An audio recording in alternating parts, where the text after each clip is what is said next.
Hello everyone, it's Sandra and I am outdoors with Gilligan, and you can see the level is maintaining quite a height despite me taking 3 of these styrofoam containers of material out of Gilligan, moving them indoors, treating them like indoor worm bins. 2 of them have now been emptied and the castings moved to our garden. Gilligan, it's time for the rest of you to be emptied. I put far too much material in Gilligan last winter. It's taking the worms a long time to get through everything. There's compaction happening at the lowest level. I've gone down deep with the fork there. I'm still finding bits of egg carton from the original 80 egg cartons, little fragments like this. And so I need to get some air to the bottom so the worms can finish working up this material. So what I'm going to do today, instead of just skimming off another worm bin full of material, I'm actually going to use my little sifter here, hand sifter, and I'm going to sift out these big chunks and I'm going to put them in this styrofoam tote. And when we go to restart Gilligan after he's all being harvested and cleaned out, I'll use those big bits to start up the new bedding. So it looks like my egg carton experiment it took longer than this one winter run for these worms to finish up all of these egg cartons. But anyway, we will see at the end how much in the big bits bin actually shows up, and we can all sort of learn from that whether, stacking 80 egg cartons is a good idea or a bad one. All right, so let me get started and I'll show you what I come up with. So I'm just going to, handful by handful, take some material out of Gilligan, put it through my sifter. The big bits that don't go through the sifter get emptied into there. There will be worms and wisps along with, so I'll make sure that I take care of that styrofoam container, and there'll be cocoons that go into there. So I just need to take some of the volume out of Gilligan so I can give them a good stir. All right, I just thought I would show you the dissection of an outdoor worm bin all the way to the bottom. There's the bottom of Gilligan, all the way up to where, well, it actually even goes higher than that. So you can see it's, partway up my arm, it's quite deep. And this is what I said, it's too compressed down here. The egg cartons I'm finding are right down here, right at the lowest level, of course. And, I put 80 of them in here and they have compressed with moisture over time.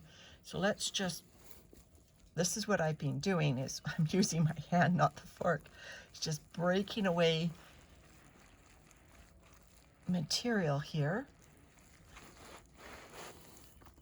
And then turning it over, and there are these unprocessed egg cartons right on the bottom, full of worms. So what I've been doing with them, just because it's a gorgeous day and I don't want to do anything else, so I've been taking these, putting them up here in my sifter, and you see all the worms love moisture. When I open them up, I am still finding egg cartons with worms. Egg cartons, moist egg cartons, worms playing. So what I do is I kind of just playing outside in the sun today, sort of lay it on my screen and the worms crawl down. And then I put the leftover egg cartons up there. So hopefully by the end of it, I don't mind getting worms in there because I've been taking hundreds of worms out of Gilligan anyway. But hopefully by the end of it, I will fill that container with these egg carton bits and sticks and things that can go into Gilligan for another round. So this is the face of the worm bin. Oops. You can see worms at every level. So, this is a good 14, 15 inches down, and I'm finding red worms down the bottom. So shows you they're not just interested in staying on the top. They're everywhere. and they love these egg cartons. They're all through them. I'm having fun. It looks like the worms are too. I found this guy in Gilligan, so I've moved him out to our garden. Hope you had a good winter living in Gilligan, but now you can live in my garden. He's right next to a worm bucket.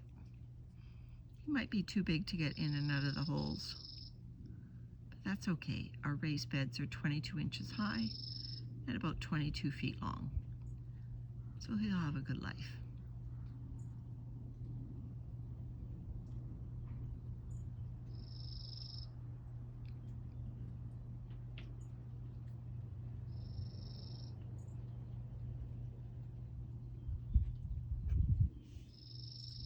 Well, I think that does it.